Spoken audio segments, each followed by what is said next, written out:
Hey everybody, in preparation for the debate tonight, we're going to take a closer look at the key swing state of Nevada. It hasn't voted for a Republican for president since 2004. Most of the current polling does favor Trump, but this could be one of the trickier states to poll, so we're going to see where things are at, as well as take a look at the polling and the outlook. So we can start here on Bloomberg, and they ask why Nevada is the most unpredictable swing state in the 2024 election. They've got language barriers and working hours make Nevadans hard to poll. Plus, new residents help put the formerly safe Democratic state in play. So let's go down here. It says the state has a relatively sparse population, which is true. Most of the population lives in just Clark County. And then they point out two very different polls. They've got their own Bloomberg Morning Consult poll that showed it tied between Biden and Trump. Meanwhile, a New York Times Siena College poll found the Republican Trump ahead by 12 points. That's a massive gap. So which one of those is closer to accurate? I would guess the one that shows it tied as opposed to Trump being up by 12. But they compare this to the other swing states, and it says no other battleground state has produced such a wide range of recent polling results. Add to that some of the most rapid demographic change anywhere in the U.S., and the state whose major population center is Las Vegas is shaping up to be the race's biggest crapshoot. So they've got a chart here of the battleground states using the Real Clear Politics polling, and the red dots have Trump leading, the blue dots on the left have Biden leading. And the wider that line is, it's going to be a bigger range. So Nevada does have the widest of the 7 states, and Trump is leading in all of them except for the one that's tied, and it goes up to as much as 12. So that does provide a level of unpredictability. But if you look at Wisconsin, there's also some decent range there. Biden is up 6 in one of those polls. The other ones are either tied or Trump is in the lead. In Arizona, Trump is ahead in all of them. In Georgia, it's the same story, as well as North Carolina. Michigan has a smaller range where Biden is up in 2. We've got 1 tie, and Trump is ahead in the rest. And Pennsylvania has the smallest range. Trump is ahead in all 4 of those polls. So this state has 6 electoral votes. It's not an absolute must win it. The Rust Belt is going to be more important, but considering it last voted for Bush in '04, and Biden won it by 2.5 in 2020, this is definitely a state that both sides are competing for. Now, they also mentioned that Nevadans work more non-traditional hours, so they've got the percentage of out-of-home workers commuting before and after morning rush hours of 5 a.m. to 9 a.m. by presidential battleground state. Nevada is by far at the top. It's between about 5 and 10% in all the battlegrounds, but Nevada comes in second to Arizona for the most that are commuting before 5 a.m. But after 9 a.m., Nevada has the most. So with almost 40% of those voters that have some sort of irregular work hours, that does beat out the other states. And the quote here is, people can be very, very hard to reach for a lot of reasons.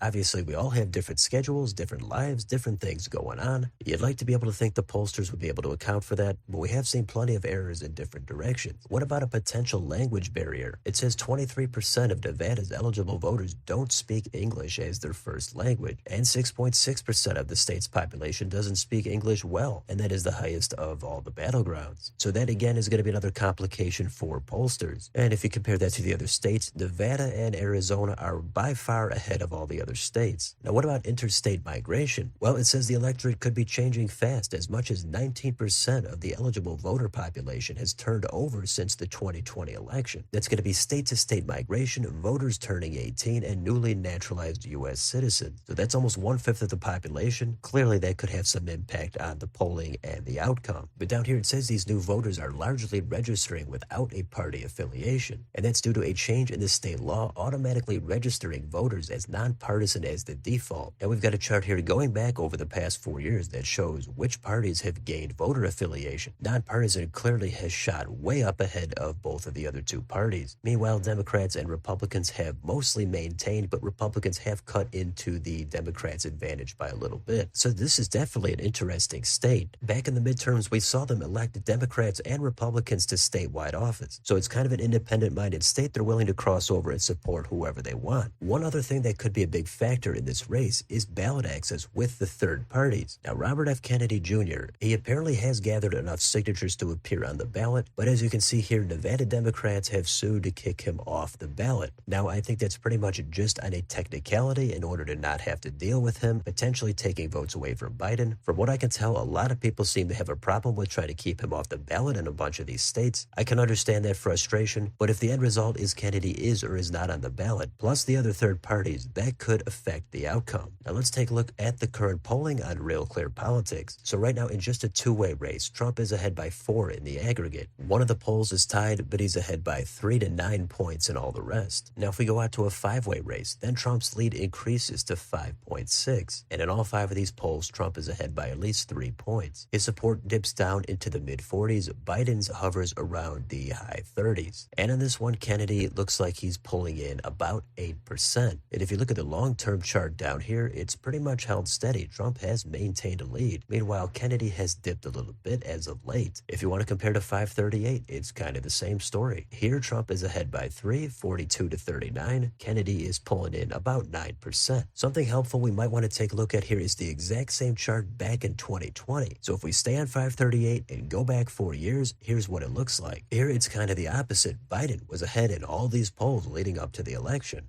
Usually he was ahead by at least 4 to 5 points. And the final average was Biden ahead 5.3, although he only won the state by about 2.5. So Trump was underestimated there. But this is a completely different picture than what we're seeing today. It's kind of the exact opposite where Trump is maintaining a lead. As I always say, it doesn't mean things can't change over the next few months. Even if Trump is leading right now, it's really all going to come down to the final few weeks, and then we'll see what the polling has to say. But the easy takeaway here is it's definitely an ominous sign for Biden. Given 4 years ago, he was comfortably ahead in the polling. Finally, we can stay on 538 and see what their projection is for Nevada in the 2024 election. So here in late June, Trump is favored 56 out of 100 times. Biden is at 44. So that's an edge for Trump, but it's still close enough to being a toss-up. And if you look at the popular vote projection, there Trump is ahead by a little over 1 point, and they have Kennedy here at 8%. So this is not the most important state with a ton of electoral votes, but it has been in the Democrats' column for president for the past decade and a half. Republicans are hoping they can flip a new state, while Democrats are hoping the polling is underestimating their voters in this difficult to survey state. I can't tell you exactly what's going to happen, but we're going to keep following it as time goes on. So let me know in the comments, what do you think about how things are looking in Nevada? Obviously, it looks better for Trump than Biden, but what do you think about the potential polling difficulties in this state? Could they be underestimating Biden's support? How about Kennedy and his ballot access? Is he going to make it? What's he going to do against Biden and Trump? And how is this polling going to change over time? Let me know down below on your way out. Don't forget to like, share, and subscribe. Join if you'd like to help support the channel. Hit the bell for notifications. Thank you for watching, and I'll see you next time.